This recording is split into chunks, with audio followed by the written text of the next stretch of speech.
CEO of CHL, Martin Baumann, thank you for having the time to talk with us. Now we saw and heard what teams each team are facing on a CHL regular season. And this is a new format in this season. What are you looking forward in the next season? Well, actually, I was hoping and waiting for a long time for this new format because I believe 24 teams are better than 32 or even more. Because I think the prestige will increase and will make the tournament finally better. We already saw in the regular season, for example, at your league, that the race to qualify has started dramatically because, I mean, county will only have 3 spots plus the champion, and that also show how tough it will be in the future to get a spot in Champions Hockey League. From Finland, Lukko Rauma. Okay. Do you see any surprising matchups at the moment, or what are you looking for? Well, I think meeting 6 different opponents makes the whole thing much more interesting for the fans. I mean, instead of playing home and away, which is a normal thing in your normal league, here you get more hockey. You will see different hockey styles from Europe. And I think that's something the fans will appreciate. Also travel-wise, I mean, for your team, I mean, you will travel to to more countries and meet other teams there. So I think that is definitely something which is great. Another thing which I think that the fans will like is the ranking. The ranking is brand new. We are not ranking in groups, we rank from 1 to 24. And after every game, you will see where you rank or where your place is. So I mean, every game, every point counts. So you're rather in the playoffs, 1 to 16, or even between 1 to 16, it's better to get more points to have an advantage if it comes to the playoff afterwards. Besides the draw itself, we heard a couple of interesting rule changes for the upcoming season regarding penalties. Yeah. So can you please explain what's the idea behind those changes? Well, excitement, more goals, speedy games. That was actually one thing when we decided to change those rules. We are not sure if that works, we will see. But we are very positive.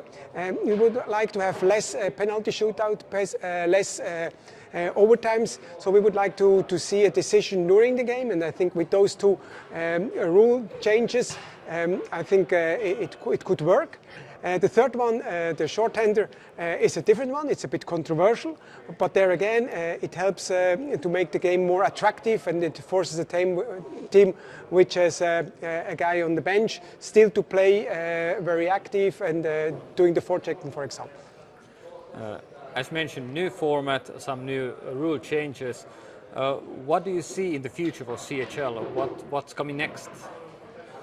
Well, I mean, last year we had a few brilliant games with lots of spectators. We had brilliant atmosphere already at the quarterfinals, semifinals, and so on. And I would like to have more games like this. I think it would be great to see more fans traveling around Europe. I mean, last year we had a team from Germany, Straubing. I mean, they already had packed and sold out arenas during the regular season group stage.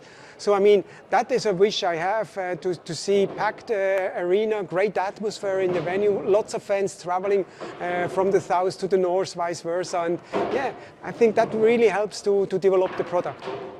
Let's end the interview with a lighter question. Can you briefly explain what goes on in the CHL headquarters between and during the season?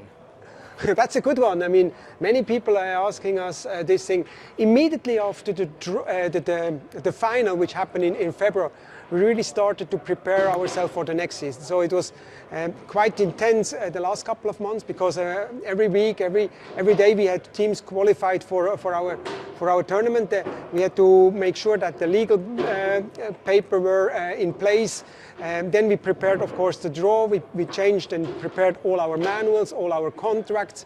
So, I mean, we established all the committees. We prepared the marketing workshop, the communication workshop.